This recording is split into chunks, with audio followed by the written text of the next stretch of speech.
Hey friends, I was talking to a friend of mine the other day and she was saying what a difficult time she has creating collage backgrounds for any kind of card that is, really elaborate with the whole steampunk or Victorian style, and especially when you want to create some collage and get that effect. And sometimes it can just get messy and we don't always know where to start. So I thought I would hop on here and give you all just a couple of ways that I do it, that I have found that work well for me, and then help me to build a card that I really like. So I'm not making the card today. I am just showing you a few techniques that I have found that are workable. So first of all, I want to start with some, I've got some thick basic white cardstock. You can use the thinner, but you will get some curling and it will maybe get a little too wet with what we're going to do. So use either some watercolor paper or some thick white. I think you will find you'll have better luck with that. And I'm going to start with some black. I've got the Tuxedo Black, and then I've got the Notes of Nature stamp set.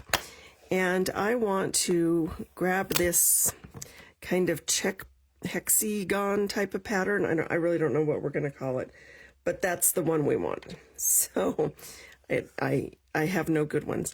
You could use just a dark, like early espresso or one of those kind of inks, but it could bleed unless you heat set it, and that's something to keep in mind. So just so you know, and let's just go ahead and maybe do that,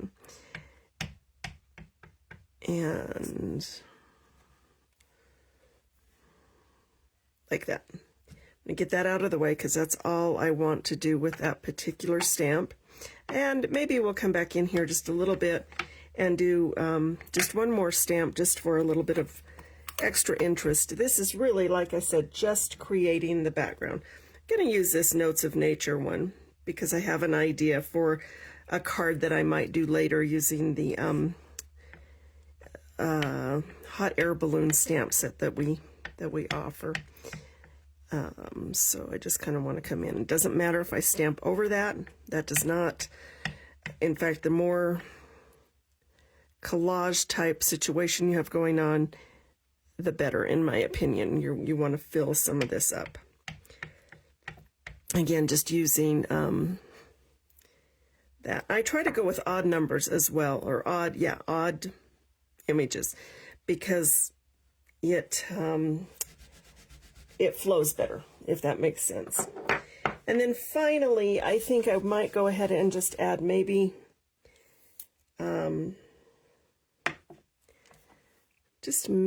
we'll go with some of the splotches.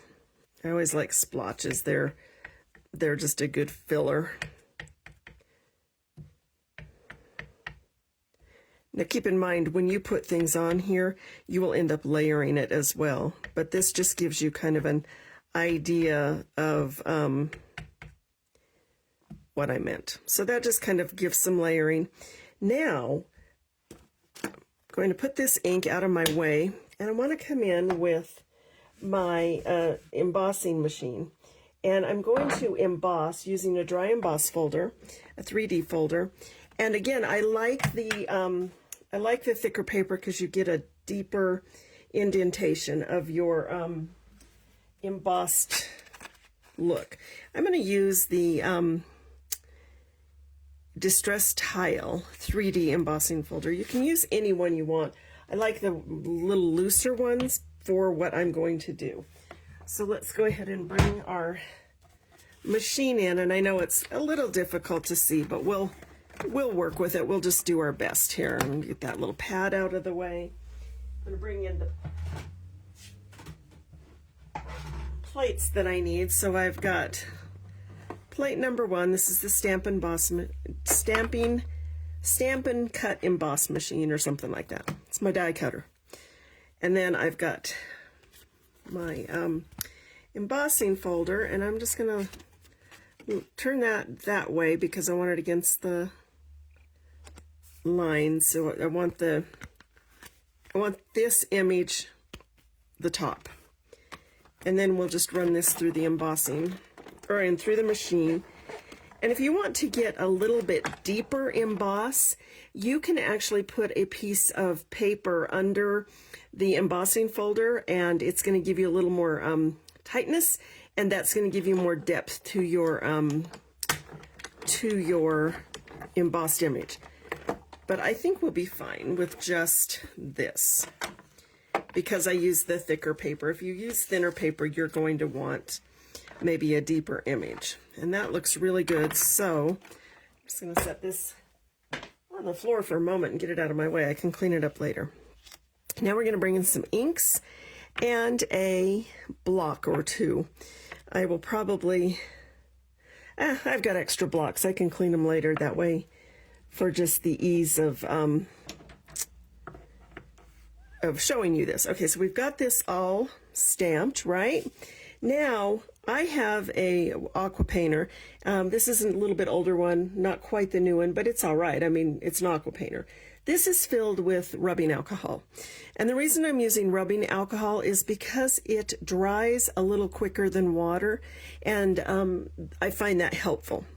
So I've got some crumb cake, some copper clay, some wild wheat, and some crushed curry. And I am undecided on the crushed curry. The wild wheat may be enough of yellow. We'll see how that plays out. And no, we're going to start with this, actually. I'm going to go ahead and open this. And I'm just going to put my block directly in here. Okay? And then you can see there's ink on there. I'm going to get my aqua painter out here, or water brush, or whatever we call it. I'm going to squeeze some alcohol on there and just rub it around. Okay. And then I'm going to stamp. And if it drips down on your page, that's all right. And then I'm just going to kind of brush it around a little bit.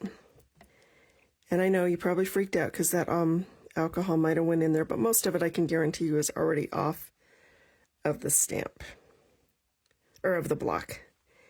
And again, just going to kind of come in here and do that. All right. I always like to put the light color in the middle. I don't know if it's necessary. That's my preference. Go ahead and get that out of my way. And then I'm going to use the wild wheat. A lot of people don't like this color. For what I want to do, this is going to work for what I have in mind down the road. Again, you're going to do the same thing. Again, and this time I want to kind of stamp and twist and twist. You can see how it twisted on there. And it picked up a little bit, but not a ton. And a lot of this is just trying, just seeing what's going to happen next, right? So we've got this all wet. And I'm going to come in. Yep, this is what I want, because I want a kind of a metallic look. And that's going to give me that metallic look I was hoping for. And you can see where I twisted, and it left some dark where it picked up the image of the, I guess the image of the embossed folder. And go ahead and just fill this in just a little bit. And you can see where this is curling, and that's why I kind of recommend using the thicker paper. And again, I'm going to come in this time with some crumb cake. And the same thing. Just use this block, get it all inky. Squeeze my alcohol on there. Like I said, water or alcohol works. I just like it to dry a little faster. I'm going to come in. Now, if you had not embossed this, of course you're going to get a completely different look because it's going to go flatter on your paper, which is fine too. But I like the idea, the whole idea behind a collage is to get it to have lots of layers and lots of stuff going on. And for me, that's why I emboss, because that gives me a layer without adding any kind of weight or embellishments or anything like that. So I don't know if I'm happy with that. I think I'm gonna get a little more of this particular color. I tend to go for the browns and stuff in collage. Not always. I actually have a card I'm teaching tonight for my card class, and it's got yellows and pool party and stuff like that, and I will share that card after the card class. So I kind of just come in there and you see where we've picked up those different colors. Now I'm going to set this aside as well. I may come back to it, but I may not.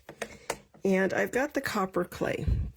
And if you leave comments, I will answer them later because I can't see them and it can be a little distracting. Now I'm going to come in with this one and I want to twist and twist and twist. The idea behind this is I am picking up those raised images, and not everywhere, just some places, because I don't want it to like be dark everywhere. But you can see where it's picking up the tile, and because the card base is a little bit wet, you can also see where it is really kind of flowing into the other places. Now, if you don't like the way this has ended up, or you want to add more color, I'm going to show you. I really am liking the way this is right now, but I've got one I did a little bit earlier, and it's had time to dry a little bit. And I'm going to show you what you can do, and I want to use a different color.